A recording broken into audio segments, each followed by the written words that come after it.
नमस्कार दोस्तों, स्वागत है आपका आज के वीडियो में।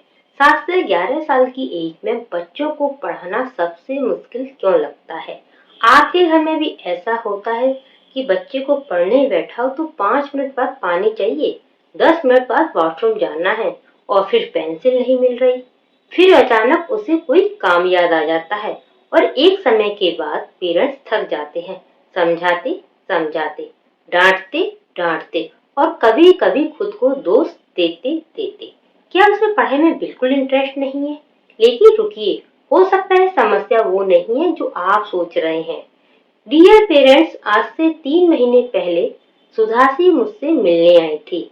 उन्होंने बताया आयुष नाम का उनका 8 साल का बच्चा है।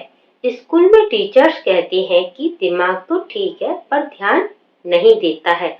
घर पर भी हम लोग भी कहते हैं मोबाइल छोड़ो, पढ़ने बैठो, लेकिन कुछ सुधार नहीं हो रहा है। हर दिन आयुष की पढ़ाई एक लड़ाई बन गई। मैंने पहले मम्मी की पूरी बात अकेले में सुनी, फिर मैंने आयुष की भी बात पूरी सुनी। उसने कहा कि मैं बेवकूफ नहीं हूँ, बस मुझे पढ़ाई समझ नहीं आती। बच्चा ज्यादा कुछ तो नहीं बोल पाया क्योंकि वो छोटा था, लेकिन मुझको समझ आ गया था। प्रॉब्लम बच्चे में नहीं, प्रॉब्लम तरीके में थी। माँ ने डांटना बंद किया और साइंटिफिक तरीके से पढ़ाना शुरू किया, जिसका रिजल्ट ये है कि आज 3 महीने बाद बच्चा खुद से किताब खोलकर पढ़ने बैठ जाता है। अब सवाल है, उन्होंने ऐसा क्या किया? चलिए अब मैं आपको वही साइंटिफिक टिप्स बताती हूँ जो मैंने आयुष की मम्मी को बताए थे। तो वीडियो को अंत तक जरूर देखिएगा। वीडियो को लाइक शेयर कमेंट जरूर करिएगा और चैनल को सब्सक्राइब जरूर करें। टिप नंबर 1, माइंड की एज समझिए। 7 से 11 साल की एज में बच्चे का दिमाग जिस स्टेज में होता है उसे साइंस में कहते हैं कॉन्क्रीट थिंकिंग मोड। मतलब इस एज का बच्चा सिर्फ वही चीजें समझ पाता है जिसे वो देख सके या महसूस कर सके या छू सके। यानी अगर आपसे बोल रहे हैं कि ऐसे करो, वैसे करो, इसको समझो, तो बच्चे के दिमाग में कुछ भी क्लियर नहीं हो रहा है। अगर आप बच्चे से बोलते हैं कि 2+3=5 तो बच्चा रट तो लेगा, लेकिन उसे समझ नहीं आएगा। लेकिन आप उसके सामने 2 सिक्के और 3 सिक्के रख दें और उसे खुद गिनवाएं, तो उसका दिमाग कॉन्सेप्ट को समझ जाएगा। इसे ही कहते हैं कॉन्क्रीट लर्निंग। सिर्फ किताब से पढ़ना इस एज में फेल हो जाता है। चीजों को दिखाकर पढ़ाना काम कर जाता है। आप मैथ्स में सिक्के, button, pencil, toffee extra use कर सकते हैं और बच्चों को हाथ से जोड़ने घटाने दीजिए। साइंस में छोटे छोटे एक्सपेरिमेंट करवाइए, जैसे पानी में चीजें डालकर दिखाना या पौधे उगाकर समझाना। और सबसे जरूरी, हर टॉपिक को एक छोटी सी कहानी बना दीजिए, क्योंकि यही वो फर्क होता है जो एवरेज बच्चे और कॉन्फिडेंट बच्चों के बीच में होता है।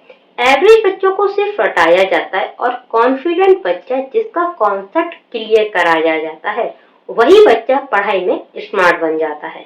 अब आते हैं दूसरी सबसे बड़ी गलती जो लगभग हर घर में होती है। टिप नंबर 2, पढ़ाई का सही समय। ज्यादातर पेरेंट्स क्या करते हैं, पूरा दिन बच्चा स्कूल गया, होमवर्क किया, ट्यूशन गया, थक गया और जैसे ही रात होती है तब पेरेंट्स कहते चलो अब पढ़ने बैठो। यहीं पर सारा खेल बिगड़ जाता है। साइंस कहती है कि थका हुआ दिमाग कभी भी नहीं सीख सकता। जब बच्चा थक जाता है तो उसके दिमाग में एक ही चीज चाहता है, आराम। अब समझिए सही टाइम कौन सा है। रिसर्च बताती है कि बच्चे का माइंड सबसे ज्यादा एक्टिव 2 खास समय पर होता है।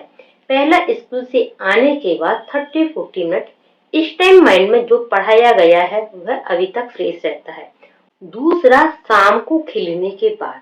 जब बच्चा खेलकर वापस आता है तो कई बार उसका दिमाग ज्यादा अलर्ट और एक्टिव होता है। यही कारण है कि खेलने के बाद उसका कंसंट्रेशन बेहतर हो सकता है, पढ़ाई भी आसानी से समझ आने लगती है। लेकिन मेरा पर्सनली मानना है कि स्कूल के आने के बाद बच्चों को तुरंत पढ़ाई की नहीं, बल्कि आपकी इमोशनल सपोर्ट की जरूरत होती है। क्योंकि एज ए पेरेंट आपका काम सिर्फ उसकी पढ़ाई को इम्प्रूव करना नहीं है, बल्कि उसके इमोशंस को भी बैलेंस करना है। इसलिए थोड़ा गैप लेकर ही पढ़ाएं। एक और बहुत जरूरी बात, 2 या 3 घंटे लगातार पढ़ाना बच्चे के लिए टॉर्चर बन जाता है और अगर डर से बच्चा 2-3 घंटा बैठा भी है बुक के साथ तो भी उसका माइंड चीजों को ऑब्जर्व नहीं कर पाता। लेकिन आप कहेंगे कि सिर्फ 30 मिनट पढ़ेंगे, उसके बाद ब्रेक लेंगे, तो बच्चे का दिमाग डरता नहीं है। इसलिए बच्चे को हमेशा ब्रेक लेकर ही पढ़ाएं।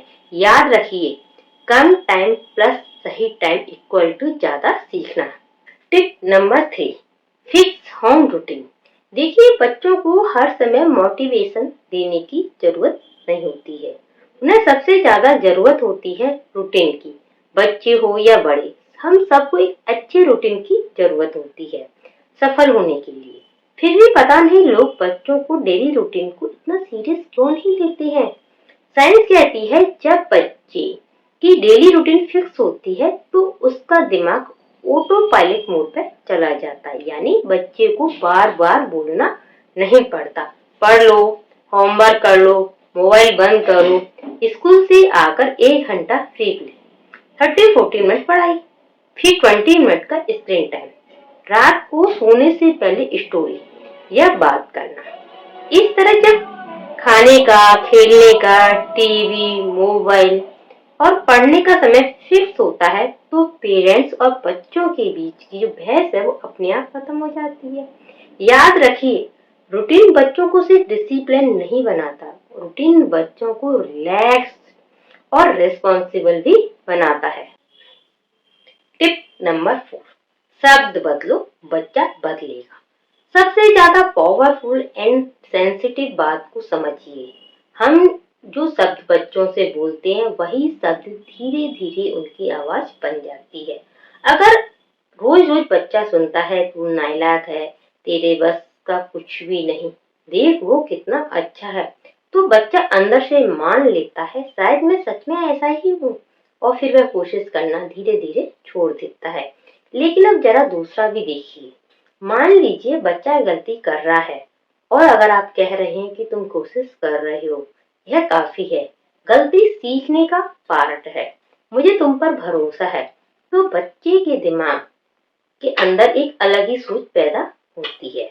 अगर मैं कोशिश करूं तो मैं बेहतर बन सकता हूं। साइकोलॉजी इसे कहती है ग्रोथ माइंडसेट।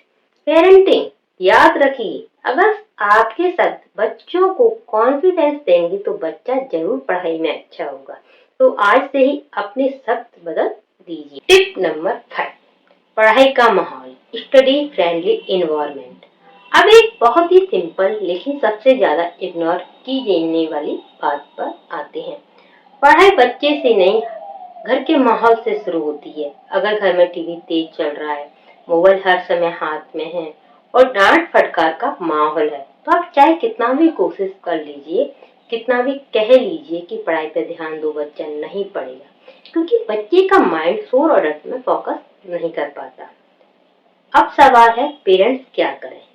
सबसे पहले घर में शांत स्टडी कॉर्नर बनाइए। कोई बहुत बड़ा नहीं चाहिए, बस एक छोटा सा कॉर्नर जहाँ टीवी की आवाज ना आए और मोबाइल भी दूर रहे, और वो जगह बच्चे को पढ़ाई के लिए फिक्स होना चाहिए, यानी बच्चा हमेशा उसी जगह पर बैठकर पढ़े।